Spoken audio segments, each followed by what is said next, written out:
राधे राधे, नमस्कार दोस्तों। स्वागत है आपका भजन ज्ञान चैनल में। दोस्तों, अगर मेरे चैनल पर नए हैं तो प्लीज़ मेरे नए चैनल को सब्सक्राइब करिए ताकि इस तरह की वीडियो आपको मिलती रहे और समय से आपको जानकारी प्राप्त हो।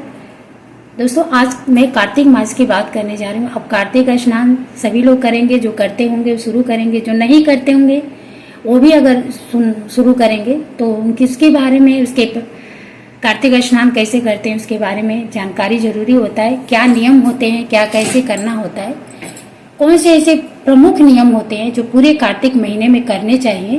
क्योंकि जब तक हम कोई नियम से कोई कार्य नहीं करते हैं तो उसका पूर्ण फल प्राप्त नहीं होता। वैसे तो देखिए मिलता ही है, लेकिन अगर आप पूर्ण फल पाना चाहते हैं तो नियमों को जानना जरूरी होता है। तो आइए जानते हैं कि कार्तिक मास में कौन कौन से ऐसे महत्वपूर्ण नियम है जो कर सकते हैं। वैसे तो करने के लिए बहुत सारे हैं, लेकिन कुछ ऐसे हैं महत्वपूर्ण नियम कि जो उसे जरूर करना चाहिए और उसे हम कर भी सकते हैं, जो हमारे सामर्थ्य के अंदर होता है, हमारे वश में होता है।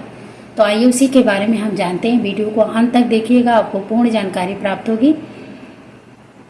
कार्तिक मास का धार्मिक महत्व बहुत ही खास माना जाता है। इस महीने को बहुत ही खास माना जाता है। धर्मशास्त्रों के अनुसार जिस प्रकार सतयुग के समान कोई युग नहीं है, वेदों के समान कोई शास्त्र नहीं है और गंगा जी के समान कोई तीर्थ नहीं है, उसी प्रकार यह कार्तिक मास के समान कोई महीना नहीं है। इसलिए आज हम आपको बता रहे हैं कि कार्तिक मास के नियम, इन नियमों का पालन आपको पूरे महीने में करना चाहिए। अगर आप पूरे महीने का नियम लेते हैं तो बहुत अच्छा होता है। तो आइए हम जानते हैं कि कौन से ऐसे नियम हैं जो बहुत महत्वपूर्ण नियम है, उसे करना ही करना चाहिए। धर्मशास्त्र के अनुसार जो व्यक्ति कार्तिक के पवित्र माह के नियमों का पालन करते हैं वह वर्ष भर में स्वस्थ, सुख और समृद्धि पाते हैं। कार्तिक माह में स्नान, दान, व्रत, उपवास, दीपदान, तुलसी विवाह, कार्तिक कथा का महात्म्य सुनने से शुभ फलों की प्राप्ति होती है। अब पापों का समन होता है, आपके जो भी पाप होते हैं उनका दमन होता है, उनका नाश होता है।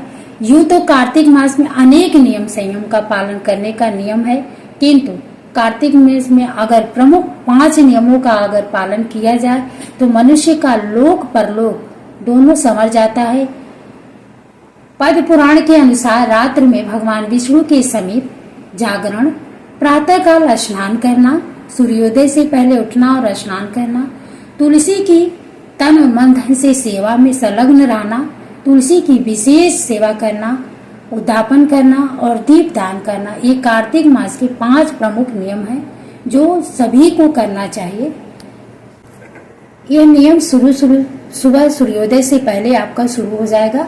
इन सब नियमों का आपको जरूर पालन करिए। इस पूरे महीने में सूर्योदय के बाद आपको बिल्कुल नहीं उठना है, सूर्योदय से पहले ही उठना है और इन 5 नियमों को आपको पालन करना है। देखिए, इसका एक श्लोक भी है 5 नियमों का।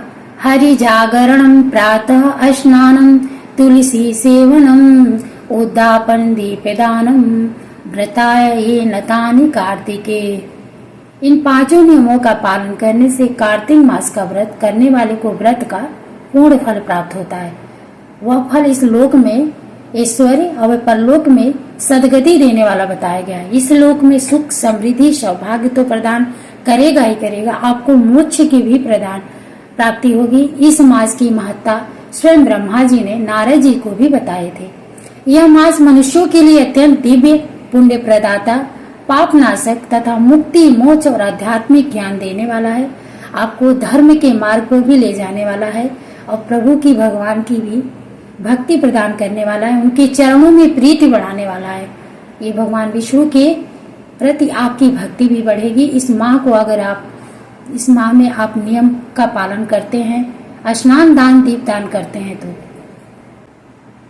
क्योंकि इस मास में सभी देव मनुष्यों के अत्यंत समीप होते हैं, उनके पास होते हैं, जो इसमें किए गए स्नान और दान, जप, हवन आदि को विधिवत ग्रहण करके पुण्य फल प्रदान करते हैं। धरती पर ये सारे देवता आए हुए होते हैं, इसीलिए हम जो भी दान, पुण्य, पूजा पाठ करते हैं ना, वो उनको प्राप्त होता है। मतलब, और जब प्राप्त होगा वो स्वीकार करेंगे तो उसका फल मिलेगा ही मिलेगा। इसलिए इस महीने को आप व्यर्थ न गंवाएं। जितना हो सके स्नान, दान, जप, पूजा पाठ करें। इसमें श्रीमद् भागवत का पाठ करें, रामायण का पाठ करें, शिव पुराण का पाठ करें, नारायण कवच का पाठ करें। मतलब इसमें जो भी हो, जितने भी हमारे वेद पुराण है, आप सभी का जितना हो सके उतना नियम बना करके पूरे महीने पाठ करना चाहिए। जरूर पाठ करें। आश्विन शुक्ल पूर्णिमा के बाद से कार्तिक का पवित्र माह प्रारंभ हो जाता है। इस शरद पूर्णिमा से ही कार्तिक स्नान का पूरा शुरू हो जाता है, जो कार्तिक पूर्णिमा तक रहता है। कार्तिक माह शुरू होते ही लोग आकाश दीप जलाकर दीपावली के कुछ दिन पूर्व ही से ही धन संपदा की देवी माँ लक्ष्मी का आह्वान करने लगते हैं। शरद पूर्णिमा से ही माँ लक्ष्मी का जन्म होता है। उसी दिन से माँ लक्ष्मी की विशेष पूजा पाठ शुरू हो जाता है। इस महीने में आकाश दीपक जलाने की विशेष महत्व है। आकाश को दीपक जरूर दिखाना चाहिए। ब्रह्म मुहूर्त में जब आप स्नान करते हैं सुबह, एक अपने छत पे चाहे बालकनी में एक दीपक जरूर जलाएं। महिलाएं विष्णु भगवान के पूजन के साथ ही घर में तुलसी के सामने दीप जलाकर पूजा अर्चना करना चाहिए। घर के साथ ही लोग यमुना नदी के किनारे दीपदान करते हैं। कार्तिक मास में आरंभ होने के साथ ही प्रारंभ हो जाता है सूर्य तनया भगवती यमुना का स्नान, दीपदान तथा विष्णु प्रिया तुलसी का पूजन। ये सारी कार्तिक शुरू होते ही ये सारी पूजा दीपदान शुरू हो जाता है। विशेष करके तुलसी और विष्णु भगवान की पूजा की जाती है और लक्ष्मी जी की पूजा की जाती है। इस महीने में कहते हैं सभी देवी देवताएं जल में निवास करते हैं कार्तिक मास में, इसलिए सूर्योदय से पहले स्नान करने का नियम है। ज्योतिष शास्त्र के अनुसार कार्तिक मास में सूर्य अपनी नीच तुला में राशि में रहता है। नीच का सूर्य विकृत प्रभाव वाला होता है, वो अच्छा नहीं होता है। नीच के सूर्य के दुष्प्रभाव से शरीर रोग जन स्थिति में न पहुंचे, इसके लिए कार्तिक मास में प्रातः स्नान का विधान बताया गया है। सूर्योदय से पहले उठना और स्नान करना ये तो हमारे शरीर के लिए भी अच्छा होता है। कार्तिक मास में सूर्य की गर्मी प्रतिदिन कम होने लगती है और मार्गशीर्ष लगने तक पूरी तरह जाड़े की ऋतु शुरू हो जाती है।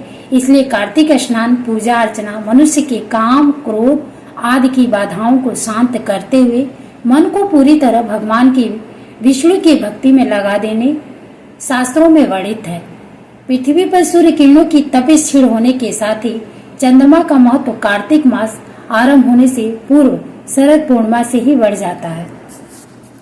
धीरे धीरे सर्दी शुरू हो जाती है और इस तरह से हम अपने स्नान और दान से पूजा पाठ से हम बैलेंस बना के चलते हैं, ताकि हमारे किसी तरह के हमारे शारीरिक नुकसान न हो। शरद पूर्णिमा से कार्तिक स्नान शुरू होता है। शरद पूर्णिमा एक ओर जहां भगवान विष्णु की रासलीला रचाने की रात्रि है, वहीं लक्ष्मी पूजन के विधान का शुभारंभ इसी तिथि से होने लगता है। इसी महीने में दीपावली भी मनाई जाती है। दीपमालिका के आगमन तथा विशेष लक्ष्मी पूजन का संकेत देती है। शरद पूर्णिमा इस दिन से आकाशीय दीपक जलाने का शुभारंभ होता है। इस दिन आकाश दीपक जरूर जलाना चाहिए। पूरे कार्तिक मास में आकाश को दीपक दिखाना अर्थात ब्रह्मांड के नियामक सूर्य और चंद्रमा के साथ ही भगवान विष्णु के लिए दीपदान अत्यधिक श्रेष्ठकर होता है। कार्तिक मास में व्रत उपवास रखने वाले साधकों को प्रतिदिन तुलसी सेवा के साथ साथ दीपदान अवश्य करना चाहिए। क्योंकि भगवान विष्णु को तुलसी अति प्रिय है, इसलिए कार्तिक में तुलसी पूजन करने से विशेष पुण्य फल प्राप्त होता है। भगवान विष्णु को तुलसी पत्र अर्पण करके स्वयं ग्रहण करने से व्यक्ति रोगों से मुक्ति प्राप्त करता है। और इसी दिन से अगर किसी के घर में तुलसी का पौधा नहीं है तो इसी दिन तुलसी माँ का और शरद पूर्णिमा के दिन ही लक्ष्मी माँ का जन्म हुआ तो इस दिन आप तुलसी का पौधा अपने घर में लगाएं और पूरे कार्तिक मास तुलसी जी का सिंचन करें, पूजन पाठ करें, दीप दान करें। ये बहुत ही पुण्यदायी और फलदायी, पूरे साल में यह कार्तिक मास लक्ष्मी जी का और विष्णु भगवान का पूजा करने का ये विशेष महीना होता है। उन्हें खुश करने का ये विशेष महीना होता है। तो सभी लोग कार्तिक मास का पूरा लाभ उठाएं, स्नान दान करें और उसका पुण्य फल प्राप्त करें। दोस्तों वीडियो अच्छी है तो लाइक करें, दूसरों को भी शेयर करें। राधे राधे, धन्यवाद।